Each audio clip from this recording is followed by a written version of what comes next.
हाँ जी ਆਇਆ ਕਿ ਜਿਹੜੇ ਤੁਹਾਡੇ 4 ਬੰਦੇ ਉੱਪਰ ਤੇ ਪਹਿਰਾ ਦੇਣਗੇ ਉਹਨਾਂ ਦੇ ਕੋਲ ਕੋਈ ਸ਼ੈ ਵੀ ਹੋਏਗਾ ਡੰਡਾ ਫੜ ਕੇ ਪਹਿਰਾ ਦੇਣਗੇ। ਜਿਹੜੀ 15 ਬੰਦੇ ਦੀ ਕਮੇਟੀ ਬਣੇਗਾ ਨੇ ਜੀ ਉਹ 15 ਬੰਦੇ ਆਪਦੇ ਪੱਲਿਓਂ ਪੈਸੇ ਦੇਣਗੇ, ਉਹਨਾਂ ਨੂੰ ਹਥਿਆਰ ਲੈ ਕੇ ਦੇਣਗੇ। ਉਹ ਹਥਿਆਰ ਜਮ੍ਹਾਂ ਹੋਣਗੇ ਮਸਜਿਦ ਦੇ ਵਿੱਚ। ਜਿਸ ਟਾਈਮ ਉਹ ਪਹਿਰਾ ਦੇਣਗੇ, ਜਿਸ ਟਾਈਮ ਜਿੰਦਾ ਬੰਦੇ ਦਾ ਪਹਿਰਾ ਵਾ ਉਹ ਮਸਜਿਦ ਚੋਂ ਆ ਕੇ ਆਪਦਾ ਹਥਿਆਰ ਲੈ ਜਾਵੇ ਤੇ ਵਾਪਸੀ ਜਾਣ ਲੱਗਾ ਉਹ ਹਥਿਆਰ ਜਮ੍ਹਾਂ ਕਰਾ ਜਾਵੇ। ਦੂਸਰੀ ਗੱਲ ਇਹ ਕਿ ਤੁਸੀਂ ਇੱਕ 100 ਰੁਪਇਆ ਦੇ ਕੇ ਪਹਿਰਾ ਦਿਵਾਉਣ ਦੀ ਗੱਲ ਕੀਤੀ। ਘੱਟ ਤੋਂ ਘੱਟ ਜਿਹੜਾ ਬੰਦਾ ਪਹਿਰਾ ਨਹੀਂ ਦੇ ਸਕਦਾ ਉਹ 500 ਰੁਪਇਆ ਦੇਵੇ ਤਾਂ ਕਿ ਜਿਹਨੇ ਪਹਿਰਾ ਦੇਣਾ ਉਹਨੂੰ ਰਾਤ ਕਾਲੀ ਕਰਨੀ ਉਹਨੂੰ ਥੋੜਾ ਜਿਹਾ ਅਹਿਸਾਸ ਵੀ ਹੋਵੇ। ਉਹਦੀ ਟੈਨਸ਼ਨ ਨਾ ਉਹ ਮੁਕਤੀ ਖੜਾ ਕਰ ਯਾਰ ਉਹ ਕੋਈ ਮਾਮਲਾ ਗੱਲ ਸੁਣੋ ਨਾ ਮੇਰੀ, ਤੁਸੀਂ ਉਹਦੇ ਮੁਕਤੀ ਨਹੀਂ ਖੜਾ ਕਰਨਾ। ਫਾਰ ਐਗਜ਼ਾਮਪਲ ਚਾਚਾ ਸ਼ਬੂ ਚਲਾ ਗਿਆ, ਹਾਂਜੀ ਉਹਨੂੰ 100 ਰੁਪਇਆ ਦੇਤਾ ਕਿ ਪਹਿਰਾ ਦੇ ਬੰਦਾ ਖੜਾ ਕਰ ਦੇ, ਉਹ ਕਿਸ ਤਰ੍ਹਾਂ ਫੜ ਯਾਰ ਸ਼ਬੂ ਕਿਉਂ ਇੱਥੇ ਮੇਰੀ ਗੱਲ ਸੁਣੋ ਮਾਸਟਰ ਜੀ, ਮੇਰੀ ਗੱਲ ਗੁਜ਼ਾਰਿਸ਼ ਸੁਣੋ, 1 ਮਿੰਟ ਗੁਜ਼ਾਰਿਸ਼ ਸੁਣੋ। ਸਾਡੇ ਮਹੱਲੇ ਦੇ ਵਿੱਚ ਤੇ ਸਾਡੇ ਮਹੱਲੇ 'ਚ ਨਾ ਜੀ, ਸਾਡੇ ਮਹੱਲੇ 'ਚ ਇਹ ਰੂਲ ਹੈਗਾ ਕਿ ਜਿਹੜਾ ਬੰਦਾ ਥੋੜਾ ਜਿਹਾ ਸਹਿੰਦਾ ਨਾ ਜੀ 100 ਰੁਪਇਆ ਦੇਤਾ ਪਹਿਰਾ ਹੋ ਗਿਆ। ਨਹੀਂ ਇਹ ਲੱਖ ਰੁਪਏ ਦੀ ਗੱਲ ਆ ਵੀ ਉਹ ਸ਼ਬੂ ਨੂੰ ਦੇ ਦੇ, ਅੱਗੋਂ ਪਹਿਰਾ ਖਤਮ ਹੋ ਗਿਆ, ਉਹ ਬੰਦੇ ਦਾ ਪਹਿਰਾ ਨਹੀਂ ਗਾਇਬ ਹੋ ਗਿਆ ਵੀ ਉਹ ਬੰਦਾ ਪਹਿਰਾ। ਅੱਛਾ ਗੱਲ ਮੈਂ ਇੱਕ ਬੰਦਾ ਜਿਹੜਾ ਆਕੜ ਕੇ ਖਲੋ ਗਿਆ ਨਾ ਜੀ ਮੈਂ ਨਹੀਂ ਪਹਿਰਾ ਦੇਣਾ, ਮੇਰੇ ਤੇ ਬੂਹੇ ਅੱਗੇ ਕੋਈ ਪਹਿਰਾ ਦੇਣ ਨਹੀਂ ਆਉਂਦਾ, ਉਹ ਵੀ ਪਹਿਰਾ ਨਹੀਂ ਦਿੰਦਾ, ਉਹਦਾ ਕੀ ਹਾਲ ਹੈਗਾ? ਆਪਣੇ ਬਾਜ਼ਾਰ ਦੇ ਵਿੱਚ ਕੰਮ ਦਰਜੀ ਦਾ ਕਰਨਾ, ਇਮਾਨਦਾਰ ਦੀ ਗੱਲ ਕਰਨਾ, ਜਿੰਨੇ ਤਕੜੇ ਬੰਦੇ ਜਾਂ ਤੇ ਤੁਸੀਂ ਪਹਿਰਾ ਹੁੰਦਾ ਹੀ ਫੈਸਲਾ ਕਰੋ ਨਾ ਨਹੀਂ, ਉਹ ਬੰਦੇ ਦਾ ਪਹਿਰਾ ਹੁੰਦਾ ਹੀ ਨਹੀਂ ਸਾਡੇ ਬਾਜ਼ਾਰ ਦੇ ਵਿੱਚ। ਤਕੜੇ ਬੰਦੇ ਕਿਸੇ ਦਾ ਪਹਿਰਾ ਮੈਂ ਅੱਜ ਤੱਕ ਬਾਜ਼ਾਰ ਦੇ ਵਿੱਚ ਪਹਿਰਾ ਨਹੀਂ ਵੇਖਿਆ। ਪਹਿਰੇ ਦਾ ਮਤਲਬ ਅਗਰ ਤੁਸੀਂ ਅਹਿਸਾਸ ਹੋਵੇ ਨਾ ਪਿੰਡ ਦਾ ਸਾਰੇ ਰਲ ਕੇ ਅਹਿਸਾਸ ਕਰੋ। ਦੂਜੀ ਗੱਲ ਭਾਈਆਂ ਵਾਸਤੇ ਇਹ ਆ ਵੀ ਆ ਰੇੜੀਆਂ ਵਾਲੇ ਜਾਂ ਦੂਵੇ ਤੀ ਆਪਣੇ ਪਿੰਡ ਦੇ ਵਿੱਚ ਮਸ਼ਕੂਕ ਬੰਦੇ ਜ਼ਰੂਰ ਹੁੰਦੇ, ਭੱਠੇ ਦੋ ਲੱਗ ਕੇ। ਆ ਦੁਕਾਨਦਾਰਾਂ ਵਾਸਤੇ ਵੀ ਅਹਿਮ ਗੱਲ ਇਹਨਾਂ ਕੋਲ ਸੌਦਾ ਲੈਣ ਵਾਸਤੇ ਹੁੰਦੇ, ਇਹਨਾਂ ਦਾ ਕੰਮ ਬਣਦਾ ਉਹਨਾਂ ਬੰਦਿਆਂ ਦੀ ਤਸਦੀਕ ਕਰਨ। ਮਗਰਬ ਦੀ ਨਮਾਜ਼ ਤੋਂ ਬਾਅਦ ਐਵੇਂ ਰੇੜੀਆਂ ਵਾਲੇ 2-2 ਪਾਪੜ ਟੰਗੇ ਹੁੰਦੇ, ਠੀਕ ਆ, ਬੂਹੇ ਫਿਰਦੇ, ਕੋਈ ਉਹਨਾਂ ਦਾ ਮਕਸਦ ਕਿਸੇ ਤਰੀਕੇ ਨਾਲ ਤੁਹਾਨੂੰ ਉਹਨਾਂ ਦਾ ਵੀ ਹੱਲ ਕੱਢਣਾ ਚਾਹੀਦਾ ਸਾਰੇ। ਇਹ ਤਸਦੀਕ ਨਾ ਜੀ ਭਾਈ ਜੀ ਮੇਰੀ ਗੱਲ ਸੁਣੋ, ਇਹ ਤਸਦੀਕ ਜਿਹੜੀ ਤੁਸੀਂ ਕਮੇਟੀ ਬਣਾਣੀ ਨਾ 12 ਮੈਂਬਰ ਦੀ ਜਾਂ 15 ਮੈਂਬਰ ਦੀ, ਉਹ ਬੰਦੇ ਇਸ ਚੀਜ਼ ਦੀ ਤਸਦੀਕ ਕਰਾਣ। ਠੀਕ ਹੈ, ਦੁਕਾਨਦਾਰਾਂ ਨੂੰ ਪਿੰਡ ਦੇ ਵਿੱਚ ਰਹਿੰਦੇ ਨੇ ਨਾ ਜੀ, ਐਟ ਅ ਟਾਈਮ ਇਹਨਾਂ ਦੇ ਪਿੰਡ ਦੇ ਵਿੱਚ ਰਹਿਣਾ ਬੰਦਿਆਂ ਨੇ 15 ਬੰਦੇ ਜਿਹੜੇ ਉਹ ਐਵੇਂ ਦੇ ਹੋਣ ਜਿਹੜੇ ਪਿੰਡ ਦੇ ਵਿੱਚ ਰੱਖੇ ਹੋਣ, ਥੋੜਾ ਜਿਹਾ ਸ਼ੌਰ ਰੱਖਦੇ ਹੋਣ, ਥੋੜੇ ਜਜ਼ਬਾਤੀ ਵੀ ਨਾ ਹੋਣ।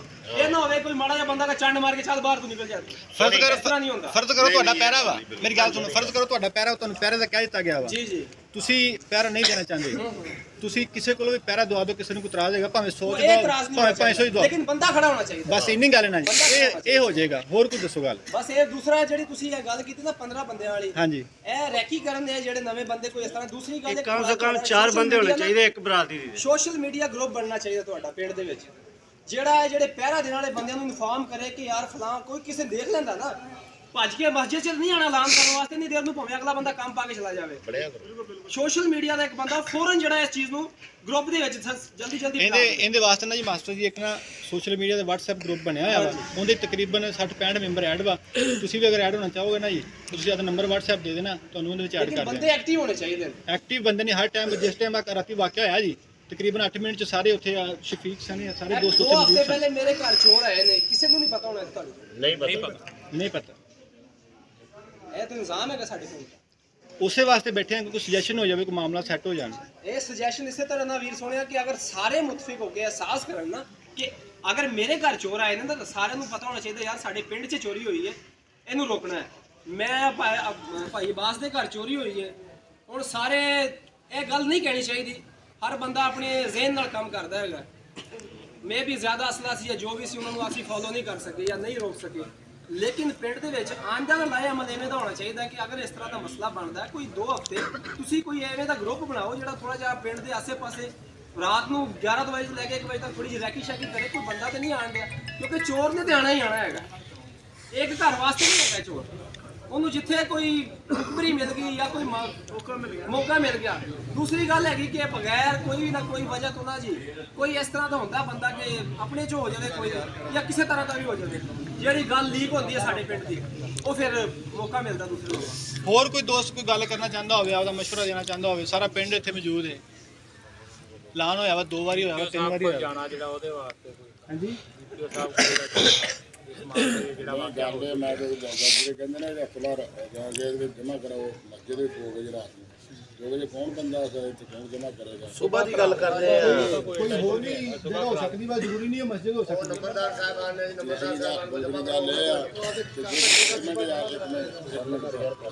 ਇਹ ਬੰਦੇ ਜਿਹੜੇ ਨੇ ਪਹਿਰਾ ਦੇਣਾ ਰਾਤ ਨੂੰ ਅਸਲਾ ਕੋਲ ਜਿੰਨਾ ਦੇ ਠੀਕ ਆ ਨਾ, ਜਿਹੜਾ ਪਿੰਡ ਵਿੱਚ ਪਾਣੀ ਵਾਲਾ ਬੰਦਾ ਜਾਂ ਦੂਸਰਾ ਬੰਦਾ ਉਹਨਾਂ ਨੂੰ ਦੂਰੋਂ ਅਲਰਟ ਕਰੇ ਕਿ ਅਸੀਂ ਪਾਣੀ ਵਾਲੇ ਆ, ਜਾਂ ਕੋਈ ਐਵੇਂ ਨਾ ਬੰਦਾ ਫਾਇਰ ਕੱਢ ਮਾਰੇ ਵਿੱਚ ਉਹਨਾਂ ਨੂੰ ਵਿਸਰਾ ਲੈ ਕੇ ਦੇਵਾਂਗੇ ਜੀ।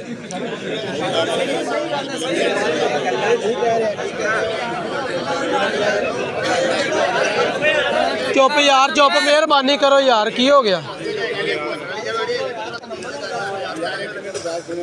ਯਾਰ ਸਾਰੇ ਦੋਸਤ ਨਾ ਮਸਜਿਦ ਦੇ ਅਦਬ ਦਾ ਤੇ ਤਕਰੀਮ ਦਾ ਲਿਹਾਜ਼ ਕਰੋ। ਇਸ ਚੀਜ਼ ਨੂੰ ਖਿਆਲ ਕਰੋ। ਆਪਾਂ ਚੌਕ 'ਚ ਨਹੀਂ ਖੜੇ ਹੋਏ, ਆਪਾਂ ਮਸਜਿਦ ਵਿੱਚ ਖੜੇ ਹੋਏ।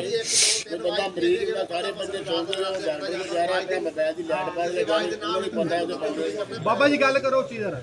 ਮੈਂ ਗੱਲ ਕਰਦਾ ਜਿਹੜਾ ਬੰਦਾ ਵੀ ਮਸਲਨ ਕਿਸੇ ਪਾਸੇ ਆਉਂਦਾ ਉਹਨੂੰ ਆਵਾਜ਼ ਦਿਓ, ਇੱਕ ਦਿਓ, ਦੋ ਦਿਓ, ਤਿੰਨ ਦਿਓ, ਨਹੀਂ ਆਉਂਦਾ ਤਾਂ ਫਿਰ ਉਹਦਾ ਤਰਦੇ ਬਣਾਉਣਾ ਹੀ ਹੋਣਾ ਚਾਹੀਦਾ। ਭਾਵੇਂ ਉਹਨੂੰ ਖੈਰ ਮਾਰੋ ਤੇ ਭਾਵੇਂ ਜੋ ਮਰਜ਼ੀ ਕਰੋ। ਪਹਿਲੀ ਗੱਲ ਉਸ ਬੰਦੇ ਨੂੰ ਚਾਹੀਦਾ ਇੱਕ ਪਹਿਲੀ ਆਵਾਜ਼ ਤੇ ਕਹਿ ਦੇਣਾ ਵੀ ਮੈਂ ਫਲਾਣਾ, ਆਪਾਂ ਗੱਲ ਖਤਮ। ਜਿਹੜਾ ਦੂਸਰੀ ਆਵਾਜ਼ ਤੇ ਵੀ ਨਹੀਂ ਆਉਂਦਾ ਤਾਂ ਫਿਰ ਉਹਨਾਂ ਦਾ ਕੋਈ ਨਾ ਕੋਈ ਸੱਚਾ ਬਣਾਉਣਾ ਚਾਹੀਦਾ। ਦੂਸਰੀ ਗੱਲ ਇਹ ਹੈ ਜੀ ਕਿ ਜਿਹੜਾ ਅਸਲੇ ਦੀ ਗੱਲ ਹੋਈ ਆ, ਅਸਲੇ ਦੀ ਗੱਲ ਹੋਈ ਭਾਈ ਮਾਦ, ਬਾਬਾ ਜੀ ਇੱਕ ਮਿੰਟ ਆ ਮੁੰਡੇ